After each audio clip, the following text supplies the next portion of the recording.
Welcome to the Pastor's Resource Call for July 2015, courtesy of the Cornerstone Pastors Network. Our guest resource person this month is Dane Aaker, who will be talking about how mistakes, betrayal, and failure made him a better pastor. Guys, I really can't think how far back I know Dane Aaker from, but it's a few years. I am always energized when I'm around Dane. The first time I was with Dane, we started walking.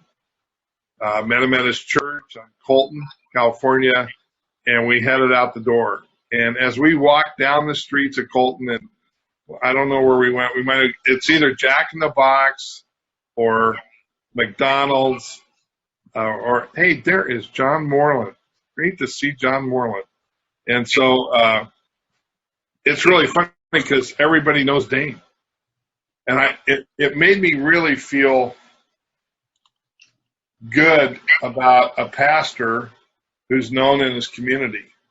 And Dane does most of his sermon prep in those restaurants. And so he's known by everyone around there. That warms my heart in a number of ways. And Colton's in a very, what's the word I want? Kind of low-income, depressed area. A lot of service industry there. There's a train. Every time I call Dane, there's a train that goes by. Every time we talk, sometimes I can never hear him because of the train just roaring through the town there. But Dane's been there for how many years, Dane? 25, 26? 30. I said 30. That's just amazing to me. And just a fantastic pastor, faithful. He's one of you. And just is a great preacher. And I've heard many messages out there. And one of my favorite things I did, he had me come out on a Wednesday night. I think he had 400 or 500 people there. Yeah. Now, you guys have to understand, he's been there a long time. It wasn't always that way. And so I come out there on a Wednesday night, and they're just rocking the building, you guys. I mean, the thing is, it's broken people who have been healed and touched by God, putting their lives back together, and their hope is in Jesus. And every time I'd feel kind of like, things just weren't going right or going well, I would go out to Colton and just get my spirits totally refreshed and lifted because seeing what God was doing in the lives of those people. Pretty powerful stuff. And so anyway, it's just great to know Dane and see his ministry grow and flourish. So, I just thought, what a great pastor to be able to share with other pastors some of his hurts, some of the things that he's gone through, some of the difficulties that he's experienced, and how that's all made him a better pastor. I have seen this guy see so many setbacks because he's landlocked where he is. Maybe he'll share a little bit about that with you, but the church just keeps growing and growing. I think they're up to like 6 services now. But I just will say one more thing, Dane. I don't mean to take all this time, but I wanted to get a feel for it. Dane never stops trying how to reach people in limited circumstances. He never gives up. He'll try a different service here. He'll do a different thing there. So one Sunday he asked me to come out and preach for him, and he said, Bill, after you preach here, there's a guy who's going to pick you up and drive you down the street. Another service is going on in another building down there. You go down there and you'll preach, and then there's going to be a guy after that service bringing you back here, because that service is going to be going on here, and you'll just come right in time to preach. And that's how the day went. And it was just boom, boom, boom, boom, boom. And it was amazing to me. And I got to tell you, all that's probably changed since I was there the last time. I mean, I don't think they use that building anymore. He just keeps trying different venues to reach people for Christ. So, Dane, I don't know what else you want me to say, but I think they just need to hear from you, and I'll shut up, and you can share with them what's on your heart. So, Dane, go ahead. Well, thanks, Bill. You shared more than I deserve. Thanks. No. So the title is Mistakes, Betrayal, and Failure, and what I've learned from it. So I thought we'd kind of take each of those separately because I think they're all a little bit different. And to me, mistakes are a little different than failures. For example, I would say a mistake. I'll give you some examples. I think that's the best way to talk about mistakes. I think one of the early on mistakes that I made was to try to change our church constitution too soon over minor issues. For example, I'll give you two quick examples. I tried to change the purpose statement in our Constitution, and I tried to get a policy about church discipline written into our Constitution. So, long story short, it was just a disaster. There were 89 people in attendance here when I came, and they were all elderly. And as soon as I wanted to mess with the church constitution, they just thought, that I was about to destroy the church. So that was an example of a mistake. Another mistake I made early on is I hired the wrong person. And they say that your first staff hire is your most important hire that you'll ever make in your ministry. And my first staff hire was a disaster. And, I hired a guy for music that had terrible people skills, and it was just a bad mistake, and I had to fire him. I just had to bring him in and fire him. And, the church constitution, just to show you how bad that was, I literally took it to the congregation and was voted down on those constitutional changes. Now, those are bad mistakes to make when you're 27 years old and you're in your first church, and you just presented a constitution change and they voted against it. I think another mistake, and there's been a lot of them, obviously I could probably name 100 of them, is that I've picked poor leaders at times. I put people into leadership positions at times that I shouldn't have. And a good example of that is board members that sometimes I've put people in that were too new as believers. There's a reason the Bible says to put people in after they've been tested. So there was a level of immaturity there. I remember a guy I put on the board that I thought could do it, and he wanted us to buy a piece of property, and I knew it was a bad piece of property. For one thing, they had a factory on this property that had produced some toxic waste, and that's very expensive to remove. So as soon as we didn't do what he wanted, he resigned from the board and left our church. So those are mistakes. I think that if I were to say what I've learned from mistakes, it would be something Jim Collins calls productive paranoia. Have you guys read about that in Collins' books? He took the book Good to Great, and then he wrote a book on the social sector, the social agencies, the nonprofit sector. And he calls it productive paranoia. And my kids now say that I could work for OSHA, that, there's a kind of a sense of what could go wrong with this. And I used to be so optimistic about everything, but I ended up making a lot of mistakes. And so just slowing down the process, not being as impulsive, having productive paranoia, asking people what could go wrong, listening more, thinking about things longer has helped me. Now that's hard because sometimes, for example, at the end of the year, you've got to get board members. We have 13 people on our board. I have got to get board members, and sometimes I just have to make a call, and it may turn out to be a mistake. But I think that if I can postpone a decision, that's really helpful. John Maxwell says, don't make the decision until you have to make the decision.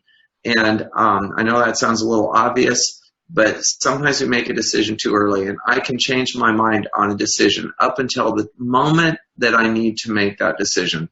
So I think that productive paranoia has been a good thing for me. That's something I've learned, just to think things through more, not be as impulsive as I used to be, wait to make a decision longer. So that's been helpful in terms of mistakes. Now, I think the second category on the title is betrayal. I don't think I've had a lot of betrayal in ministry. At least to me, it doesn't seem like betrayal. But I think some of that comes from the fact that I watched my dad. My dad was a pastor, an evangelical free church pastor. I think my dad had some serious betrayal in his life, where people he counted as friends if I could use the term, stabbed him in the back. And I learned a lot by watching that. And in a way, my expectation level of how church people are going to behave went down. I'm not idealistic about people. And I came into ministry with that because I had seen my dad stabbed in the back a few times.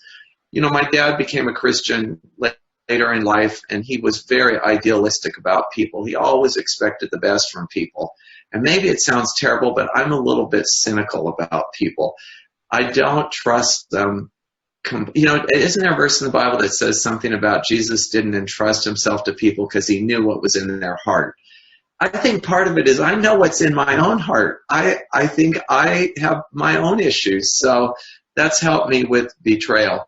So to make a long story short, my dad he went to a church in Pleasanton, California, if you know where that is, a very wealthy area in Northern California. And the church had been meeting in a school. The church boomed under his ministry, and they ended up buying 10 acres of land, and they built a great building. Sanctuary seated 500 people in Pleasanton, California. Well, the very people that he did this with ended up turning on him early into the process. I don't know if this is an interesting story, but hopefully I'll try to make it brief. To make it, without going into all the details, they turned on him and ended up asking him to resign and really telling some lies about him. And, I lived with my dad. My dad was a godly man. He was totally consistent, but he had a guy that he trusted tell him that he was going to lie about him, and terrible lies, things that would absolutely ruin my dad's reputation if he didn't resign.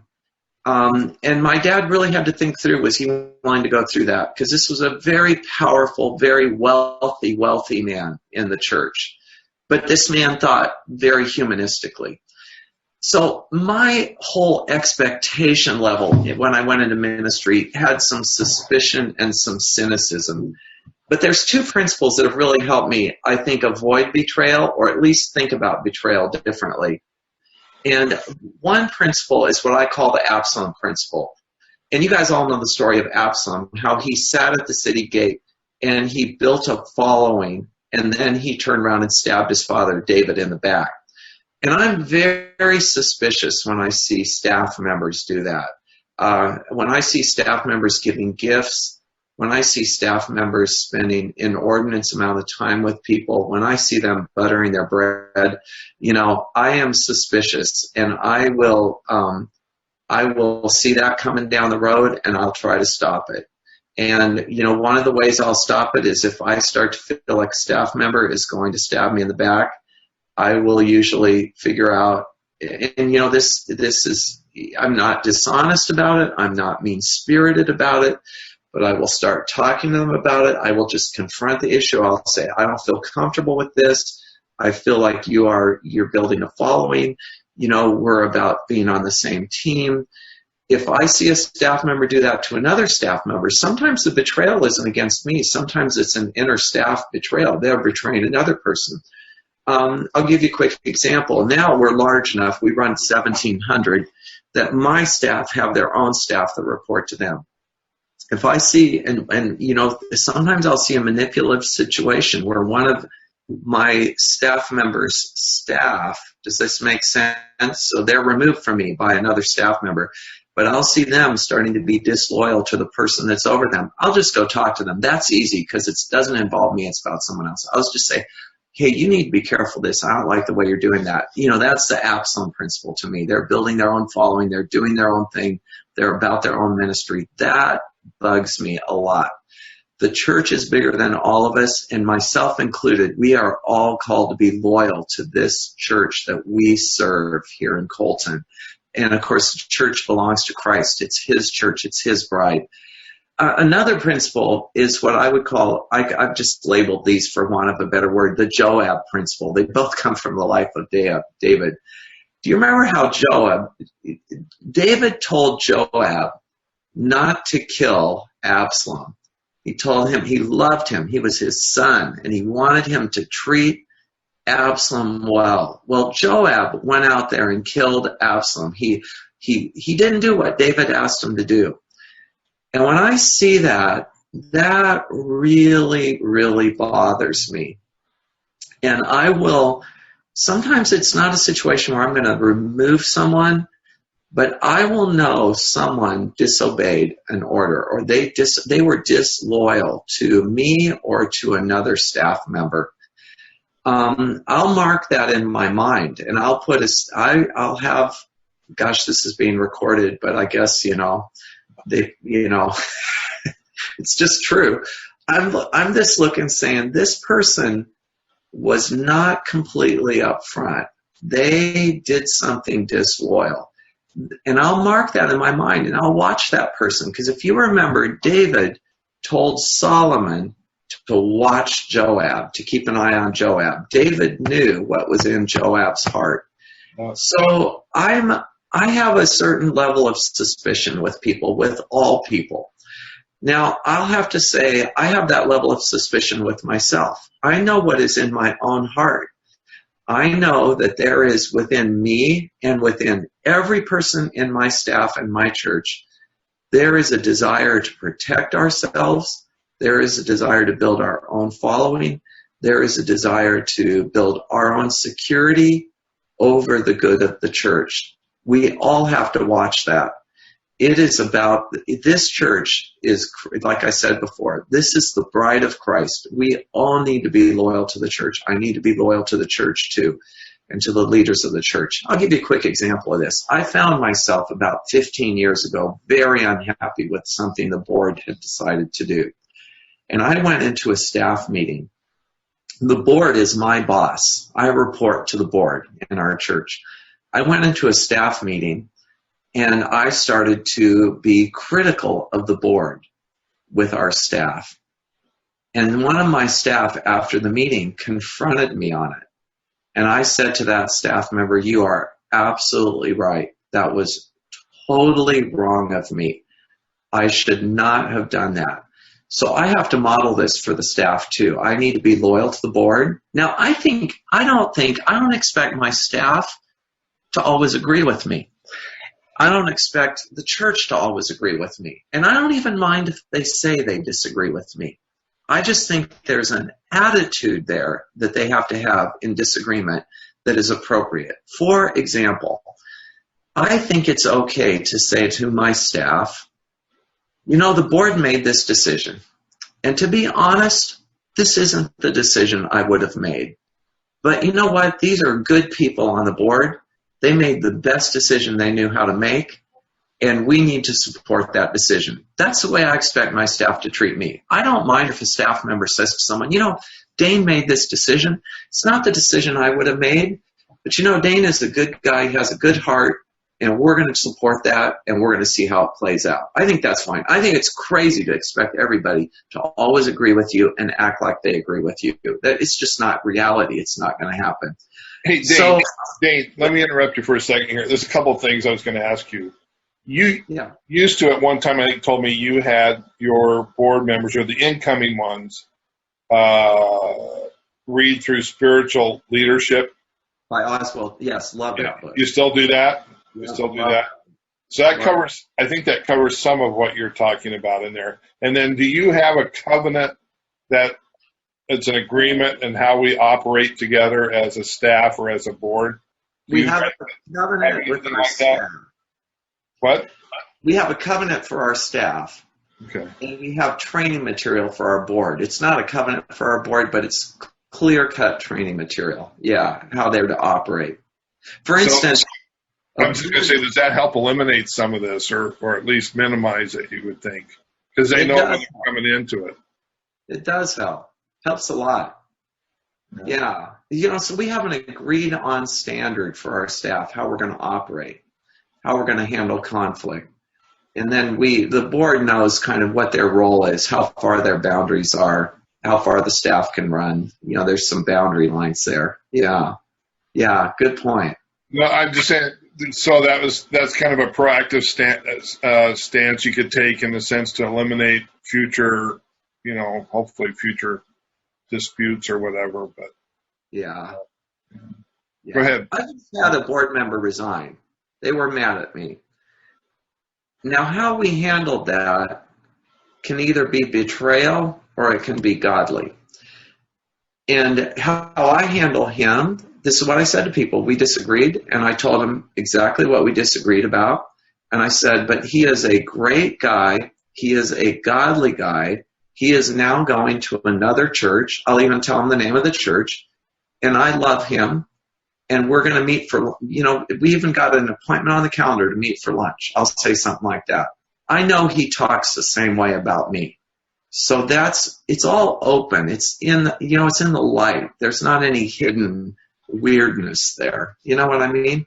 Yeah, I just had a request from one of the guys to say, could you make available a copy of your staff agreement thing you said? Would you mind doing that? Yeah, I can do that. You just show me how to do it, and I can just email it to me, and I'll get it to him. Oh, okay, great. Let me write that'll make it easy. Just email it to me, Dane, and I'll get it to him. Let's talk about failure. Is that good? Yeah, oh yeah. So that's mistakes, betrayal, failure. Sorry, I'm taking longer than I intended to. Oh, you're fine. You're fine. Man, we have had a lot of failures, a ton of failures.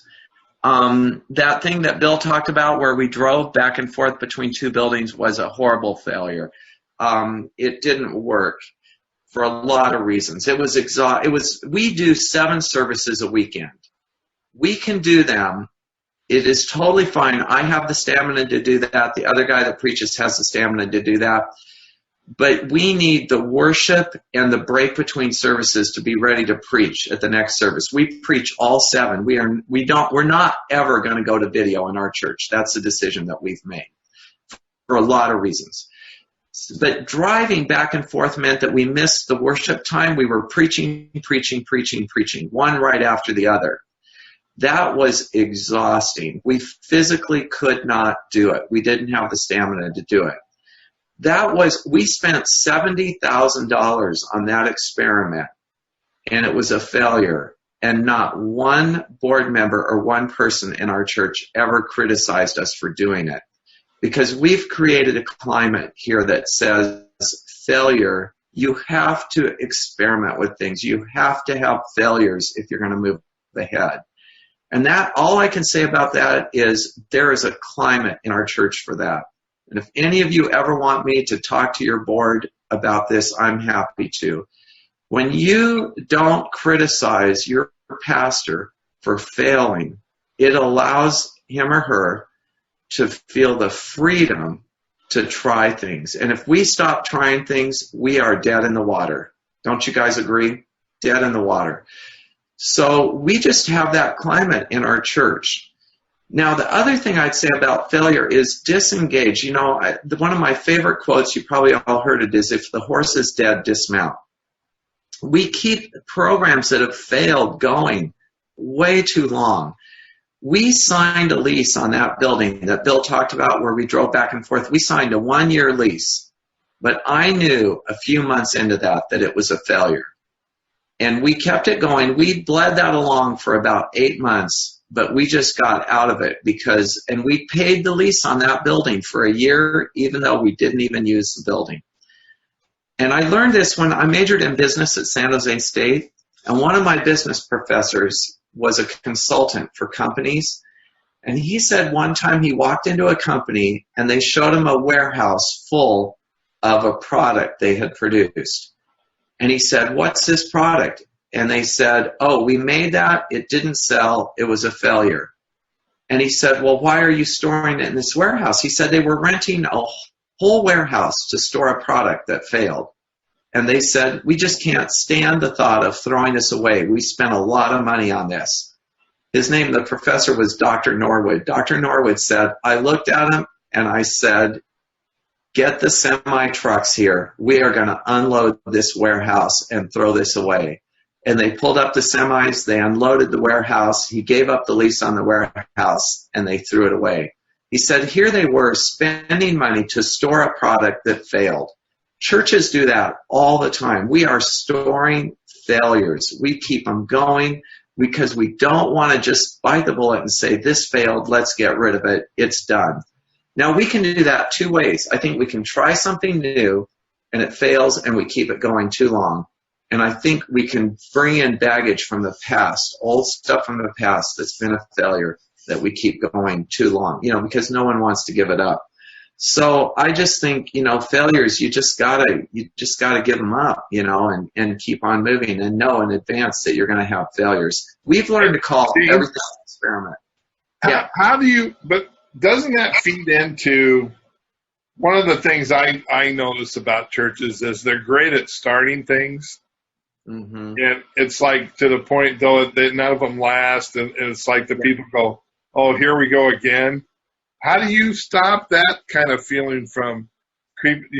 Is it because you have more successes than you have failures, or what stops that from feeding into that?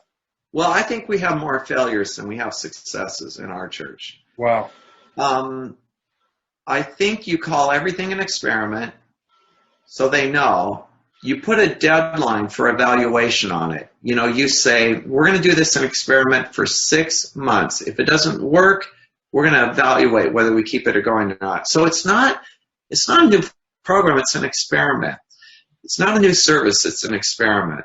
But I also think, Bill, the other side of that is what Jim Collins calls pushing the flywheel. Yeah. Sometimes you have to look and say, no, we need to keep pushing this and seeing if it's going to move ahead. So you don't want to just give up on things too soon. And the only way I know to do that is just prayer, thought. I'll give you a quick example of this. 11 years ago, we started to reproduce our Sunday morning service on Sunday night. We started to do it on Sunday night. It started with 70 people. Within a few months, it declined to 14 people, 14 in attendance on Sunday nights. And I told the staff I was going on vacation, and I said, when I get back from vacation, we're going to cancel this Sunday night service. But I was and this is the kind of supernatural thing that you just can't measure. I was in Mammoth, California, and I could not sleep all night long. I was in bed. I could not sleep. And I was wrestling with the fact we were going to cancel this service. And I kept thinking about one guy in our church. His name is Victor. Now, you can't just think of one guy, but for some reason I did. He could not come on Sunday mornings because he had to start working on Sunday mornings. And I decided that we were going to keep the Sunday night service going, and so we did. We even changed it. We had a live band. We got rid of the live band. We started using iWorship DVDs. I came back and I said to the staff, I don't care if it's just me and 14 people. We're going to keep Sunday nights going. And we did. We kept it going, and it slowly started to grow. And today, that is a huge service. I mean, it is packed. It's in our main sanctuary. It is almost always full, and it is our youngest service by far. It is very, very young. Our church, 50% of people in our church are under the age of 30. A lot of those people come on Sunday nights. So to me, that was just a God thing. God just said, you're going to keep this going. It looks like a failure, but don't quit. So, how do you measure that? You just got to know, how he's led you. What he's not telling you guys is, though, that they have ice chests in the back of the church full of soda for these guys and bottles of water that they can go back and get. You still doing that? Free soda. Yeah, free water. Yeah. It's just a great thing. I actually love that. It just sort of makes everybody feel relaxed and open to hear. It's just a great thing. Yeah. I miss that. So let's go to questions or talk or discussion or whatever. Okay. Chat. You guys got questions? Let's ask. Or thoughts. Don't feel like you got to ask a question. Maybe you've learned some wisdom here that you want to share with us. When's the last time you had a failure in your church? Because if it's too long ago, you probably need to get ready. You probably need to do something that that you could have another failure, but it could be an opportunity to move ahead. Okay, I'm going to pick on you. Tim Baltz, when's the last time you had a failure in your church? We were going to start a program in a grade school, and we got everybody geared up for it. And then circumstances came up. There was our contact in the grade school was a teacher, and she got in a fight with the principal. So we ended up not doing it, and I kind of feel like what Bill was saying, that we lost some credibility with the congregation, having gotten all excited and then not doing anything. Yeah. So how did you recover? How long ago was that? Within about a year, and it's just kind of dwindled off, and I'm afraid that the next time we bring something up, the attitude will be, oh yeah, okay, here we go. We never did that last thing. Yeah, that's hard, isn't it? That's hard to overcome. But that's really wasn't your fault what happened there. It just happened, huh? It did. How do you measure that? How do you anticipate that the teacher's going to get in a fight with the principal? Yeah, she ended up losing her job, and so that was the whole. Wow. So did your congregation forgive and move on, or did they? No, I think they have just sort of forgotten it. But if we say something new, they'll go, well, what about that other thing? Nothing ever came of that. Yeah. Bill, what would you say? How would you deal with that, Bill? Well, I think you have to say that's an exception. I mean, you got to really tell your people, let's not let that stop us. And I also think, it's what do we want? Why did we want to do this? We wanted to be able to reach people for Christ. I mean, you got to keep the purpose of what we do out there, and it's worth trying. It's worth risking. It's worth failing to make sure we're doing everything we can do to reach the community, and we're going to do it again. We're going to try it again, and it may be a different way, different venue. Hey, Dane, real quick, if you can, I think a couple of guys would appreciate this. When I moved to California, you had leveled off to about 700, I think it was. Yeah, we were at 700. And you were there for quite a long time. Yeah. And so can you speak to this? It's kind of like, well, I was thinking of one of the guys here on the call today, and I don't think they'll mind me sharing it. I just won't mention their name unless they want to throw it in. But, I've been there 4 or 5 years at the church, and things are going really well. I had some great successes. But at the same time, it's kind of leveled off. And it's like, what's next? And there's some limitations geographically in some ways where this person is, that kind of thing. And so what do you do when you've done a lot of stuff, you've done a lot of great stuff, but you're in a really restricted area in terms of geographically, you're kind of isolated in the country. So what are the next things that they should be thinking about or doing? And then I know, John, you probably got something you want to say. So if you'll speak to that, and then we'll go to John real quick after that. Does it make sense what I asked you? Yeah, real quick. Just kind of history. I've been here almost 31 years. We grew for the first 2, 3, 4 years, and then we split. The church had a split. So our attendance went from 89 to 160, then it went down to 120. Then we ended up, and I've told this story before, so I won't go into it again. 2 years after that split, we had a miracle. God brought 100 new people on the same Sunday, and we broke the 200 barrier in one Sunday. And then we grew steady to 700. Then at 700, we plateaued for 7 years. We actually declined in attendance a little bit. And then, I just realized I looked at other churches. I was thinking about leaving. I decided that we just had to do some things. And I ended up doing several things. I fired a bookkeeper that was just creating some problems for me. and I hired an outside CPA to do our books. I went to the worship leader, and I told the worship leader that we wanted to help. He was really a church planter, not a worship leader. That's where his gifts were. And I said, we want to plant you in a church. And that did two things. It gave us a church plant, and it freed us up to get a new worship leader. And I believe we started another service at that point, if I'm remembering right. And so we just kind of made some changes. And, it breathed life into me. If your pastor doesn't have life, and if he's not excited about the church, then the church isn't going to be excited. And so I started to get excited about ministry again. One of the things I found is if I am not proactive, I get discouraged. And then I start kind of going downhill, and then the church follows my lead. A discouraged church usually has a discouraged pastor. You guys know what I mean? The pastor gets discouraged, the momentum of the church declines. So a lot of this, I just had to start feeling different about the church. I think another thing that happened then is I just realized I'm going to be in this church the rest of my life. I'm not leaving here. I don't want to leave here.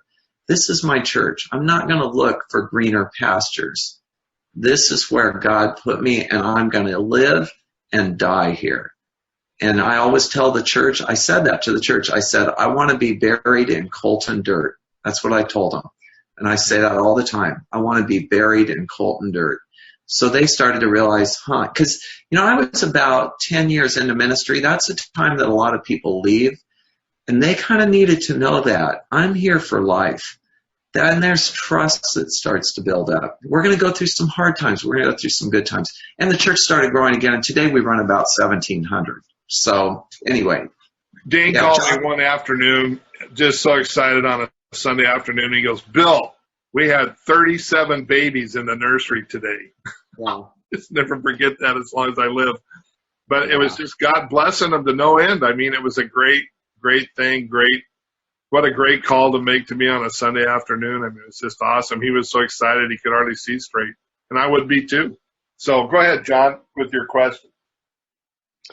Hey, Dane, thank you so much for sharing how you think and how you see. That's your pastoral worldview is a huge feed. And appreciate even just the frankness of saying you can be cynical, because I appreciate that frankness, honestly, because it doesn't have any, it doesn't twist up me thinking you understand that people can have a positive redemptive impact. But you're helping us see how you think internally.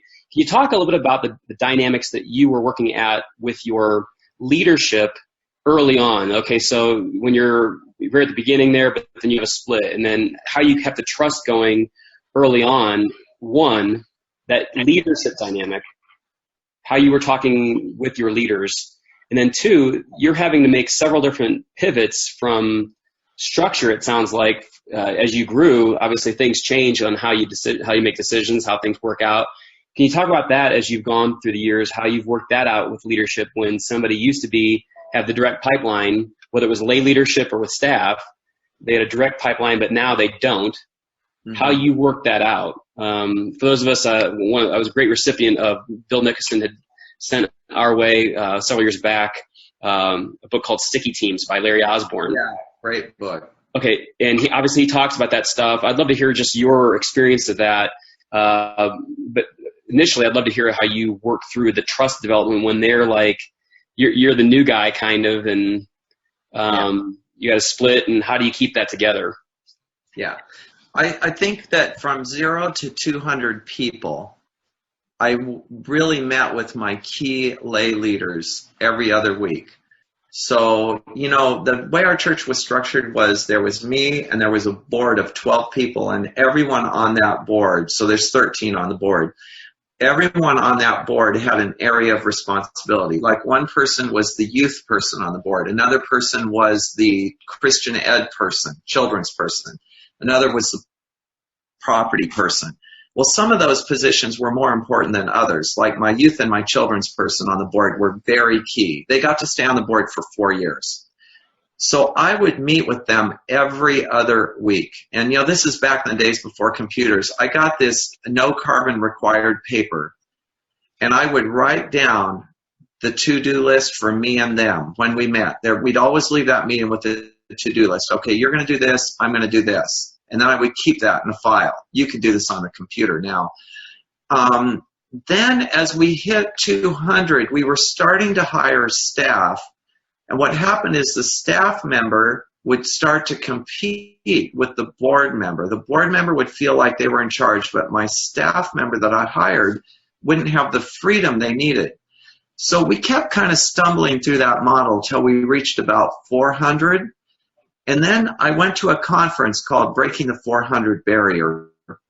And Carl George said, you have to disconnect board members from responsibilities. Every board member has to be at large, So we went back and we had a constitutional change.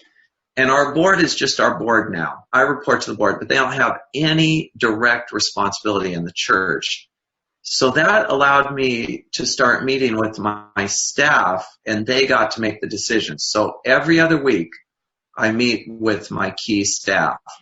Now, as the years have gone by, I trust my staff more and more. My children's pastor, for instance, has been here 25 years. I don't need to meet with her every other week. We wouldn't even, we'd just be talking about the weather.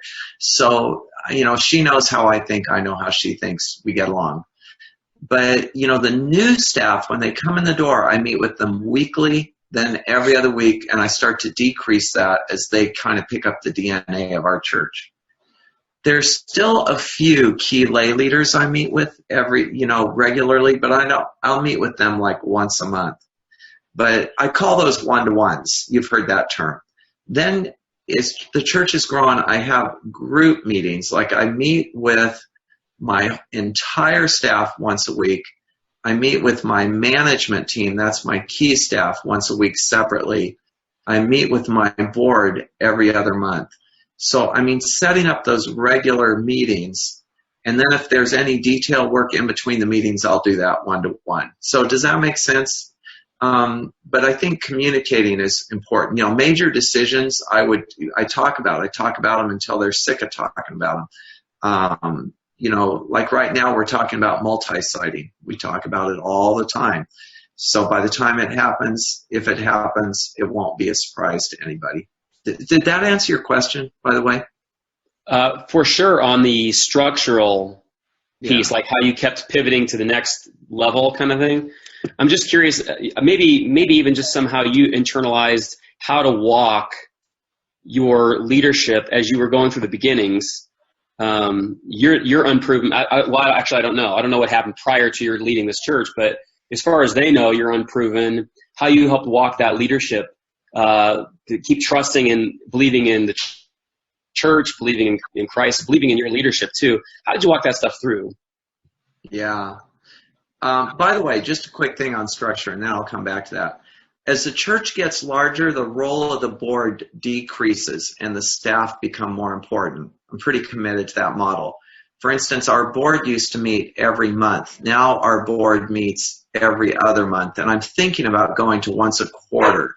Because the role of the board is to basically oversee the huge issues like, are we handling money well? Things like that. It's not to be involved in the detail work. Okay, going back to trust. You know what? They didn't trust me when I came here. It just was rough. I had a guy look at me and I said, I want to do something. He said, I don't trust you. I said, well, what would make you trust me? And he said, well, if you did something like that and it worked. And I said, so can I do it? And he said, no. He was a key board member.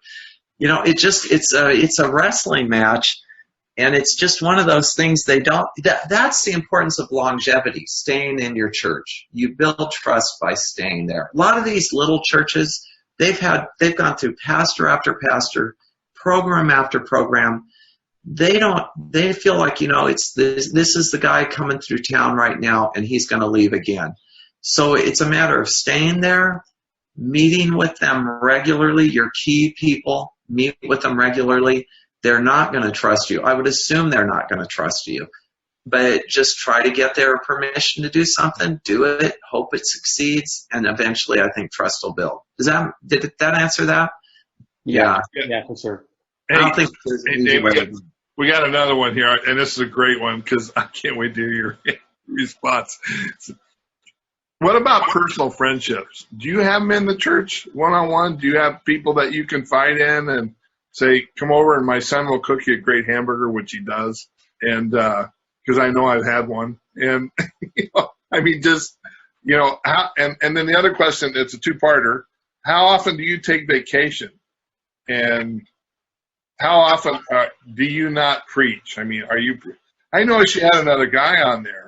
And on your YouTube series I was looking at, that's sharing more pulpit time with you. And that actually surprised me a little bit because I know you have been very consistent, very faithful, not missing many Sundays. Yeah. Can you kind of talk about both those, so personal friendships and about your own philosophy about being away from the pulpit? Well, if you ever when you have personal friendship in the church, it's always church. You always have to remember that you're the pastor, and you have to be careful about confiding too much in that person. We have friends in the church, but I'm always the pastor, and you just can't let your hair down too much. I probably let my hair down more with staff, but I have to be careful of that. But I have some staff I really, really trust, and I will tell them a lot. But even they're still staff, and I have to be careful. So my friendships, my wife says I don't have any friends. And, I smile when I say that because I think I have friends. But she teases me and says, you don't have any friends, Dane. But, and she doesn't mean that to be an insult. She means that you just. You Karen, that hurts a lot. Yeah. Go ahead. But I tend to have some closer friendships with pastors outside the church. For example, Doug Mai, who I don't know if he's on this call or not. Doug and I probably talk once or twice a week. Now, it may be only 5 minutes or 10 minutes. I could tell Doug anything. I know it won't go any further. He's a pastor. We call each other. So I have those kinds of friendships outside the church. I don't know that I have a huge need for friends. I'm a social person, but I think it goes back to, you do have to be somewhat careful with people in the church. I do believe that. Now, my wife has personal friends that are very, very close in the church. And I think she tells them a lot. Nothing confidential. She wouldn't break confidentiality. But those are really mature people. She can trust them. And, you got to remember, we've been here 31 years. You start to realize, okay, these are mature people you can trust. These are people you bet. I do have a guy that's pretty close to me in the congregation. But I know he and I have had a lot of speed bumps through the years, and I know I can trust him completely. In fact, he got so mad at me once he left the church for 2 years, and then he came back. But he didn't ever badmouth me when he left the church, and so our friendship broke up. If you want to say we broke up, but we got back together. I trust that guy a lot. His name's Bob. And so, I don't know. People say don't have friends in the church. I think that's kind of sad sometimes. But there is just a point. You can only say so much to someone in your church. You can say a heck of a lot more to a pastor or a friend outside the church.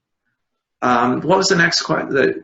I'm sorry. There was another. How often are you gone from the pulpit? What's your philosophy about that? I have someone preach every 5 or 6 weeks. My philosophy, it depends. It depends on the kind of pastor you are. Preaching is my thing. I love to preach. The church it's important to our church that I preach. But I think, when I get ready to retire, the last couple of years I need to start fading on that. But every 4 or 5 weeks I have someone else preach. But man, if you're going to preach as often as I preach, you've got to work hard at it. You've got to be good. And that sounds a little arrogant, but you really have to make your preaching something you put time into. I spend at least 9 hours a week preparing my sermon, at least. And so I work on it so that they're varied and that they have good content. So, and the other guy is a very good preacher too. So he will probably, over the next few years, fade in more and more to preaching. Hey, Dane, yeah, I'm going to push back on that a little bit, because you used to tell me, if I remember right, we used to talk about pastors that were gone out of the pulpit a lot, or at least what we thought was a lot, like mission trips, or they would plus their vacation. What do you're shaking your head no already, because I already know the answer to this, but would you tell the guys what you think about that? I don't get that at all. I mean, this is the church. This is where let me just be as crass as possible. This is where my paycheck comes from. Now, I don't do it for the paycheck. I'd want to do this for free if I could. But these people are tithing to pay my salary. This is where my loyalties lie. And I heard a great story about Chuck Smith. I may misquote this a little bit, but Chuck Smith's son-in-law, I can't remember his name. Since Chuck Smith died, you guys know who Chuck Smith is, pastor of Calvary Chapel? If you're not from Southern California, you may not be familiar with this, but Greg Laurie came out of that church, huge church. Chuck Smith, his son-in-law came in one day. His son-in-law pastored another church, and he said that he was going to go on a missions trip for 2 months or a month or something somewhere. And Chuck said, "What kind of pastor are you?" And I love that little quote, "What kind of pastor are you?" Because you got to be hands-on. Are we pastors or not? You know, pastors means you're a shepherd. Shepherds got to spend time with their sheep. So even when my other guy preaches, I am here for every single service. I am in the sanctuary. I am walking around. I am showing the church that I'm loyal to him and that he matters to me, and that I am not just here because I preach. I'm here because this is my church. This is a huge priority to me, Bill. I think a lot of pastors are abandoning their churches today. I don't get sabbaticals. Now, I know you guys are probably thinking this is horrible. I do not understand taking 2 or 3 months off for a sabbatical. I don't understand these guys that get study leaves. No one in my church gets that. I serve a blue-collar church. These guys are busting their tails at work. A lot of them are getting paid by the hour. They would not understand it if I said, "Well, I need my study leave this summer." They think I'd lost my mind. So, now I understand if you pastor in some white-collar area with a bunch of college professors in Palo Alto, it may be a little different. But here in blue-collar land, you got to be here. So that's my philosophy. How's that? I know that's totally counterculture, and I know I just ranted, but that's how I feel. How many weeks of vacation do you get a year? I get 4 a year. It's really hard for me to take 4. I was going to say, do you take them? I take about 2. Yeah. I don't know what to do with a month a year. It would be hard on my marriage if I took that much vacation, because I wouldn't be a Let real... it accumulate and then take a sabbatical. What did he say? Take a sabbatical? He said, let the weeks you don't take accumulate, and then take your sabbatical. Yeah. We do get that. Legally in the state of California, you have to accumulate vacations. So I've got a ton of it sitting there in the bank. One of these days we'll do it. Hey, you guys ask away. Do you have any other questions? Because it doesn't get better than this. I mean, he's a practitioner just like you guys. He's been through so much like you guys. And so it's, we got about 3 minutes left here anyway. And so Dane, what does your regular week look like? I mean, maybe I'm weak then, but I just get tired. I'm pushing. I'm a lone pastor, so I don't have a staff. Yeah. I'm pushing. I'm trying to be the shepherd here. I love being the shepherd here. I'm kind of a community pastor. I love all that. But honestly, and now I'm going to sound really weak because I'm going to burst into tears. I just get tired, and I'm at a place in my life right now with that. But how do you balance what you just said about taking a break? And I love pastoring, but I'm tired. Help me out. Yeah, that's a great question. How many weeks vacation do you take a year?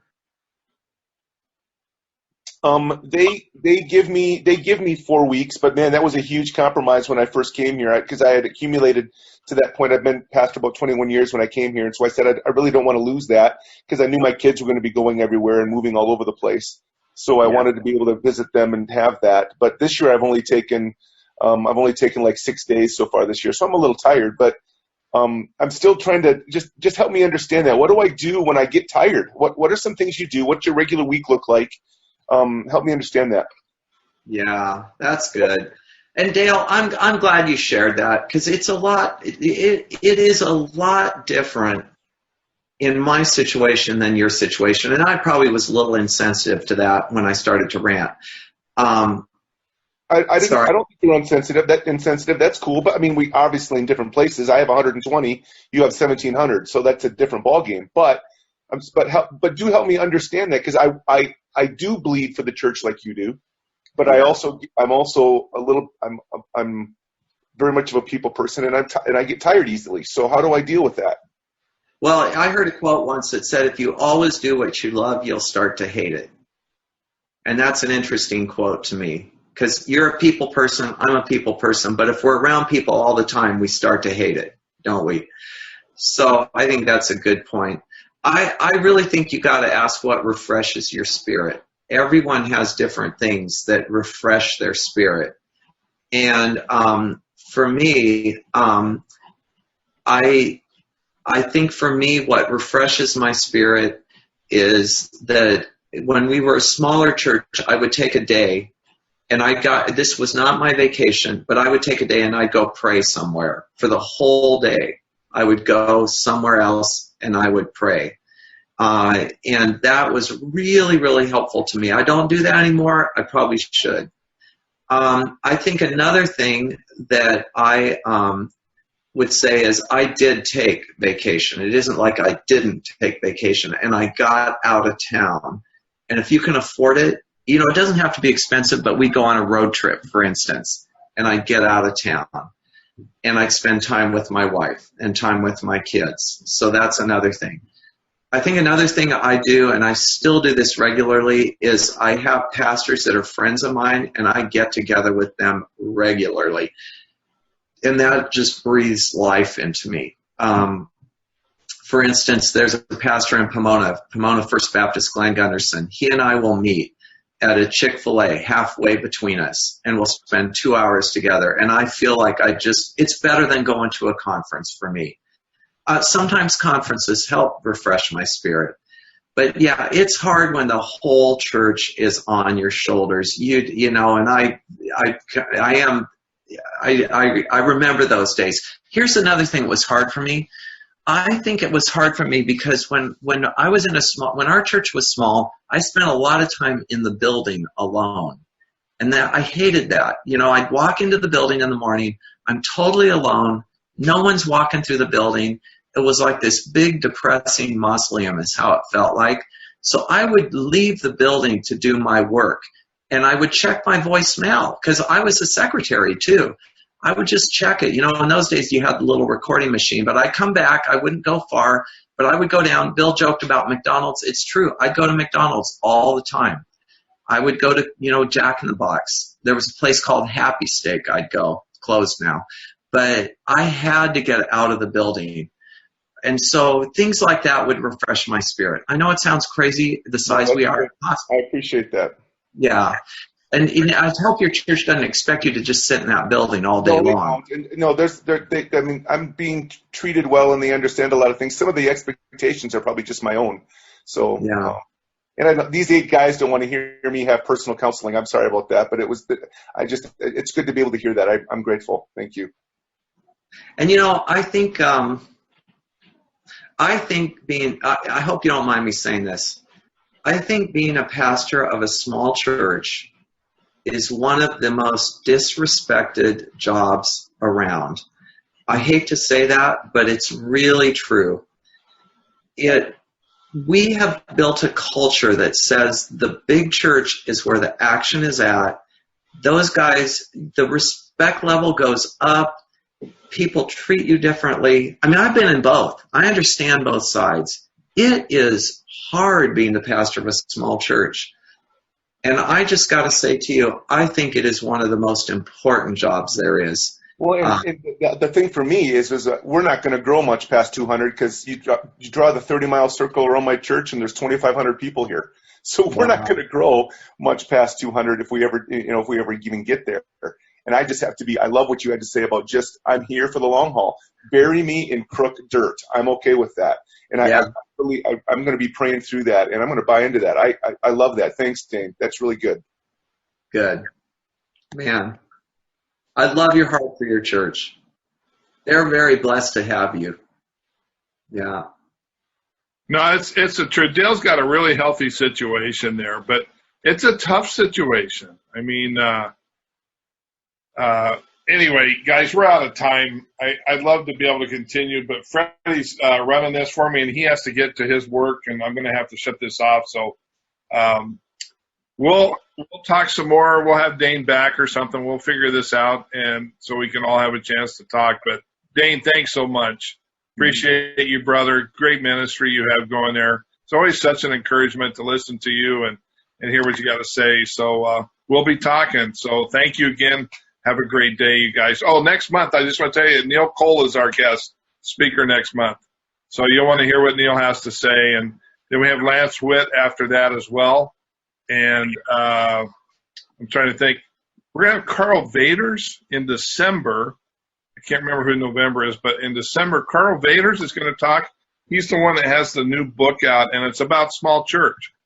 You'll really like it. Talked to Carl this week, and he's a great guy. He's in Huntington Beach, Dane, right down the road from you, where all the perfect people live. So anyway, thanks, guys. Thanks for being on today. Thanks for listening, and be sure to join us next month for the Pastor's Resource Call. Visit us on the web at cornerstonepastorsnetwork.org for more information about the PRC and other Cornerstone resources.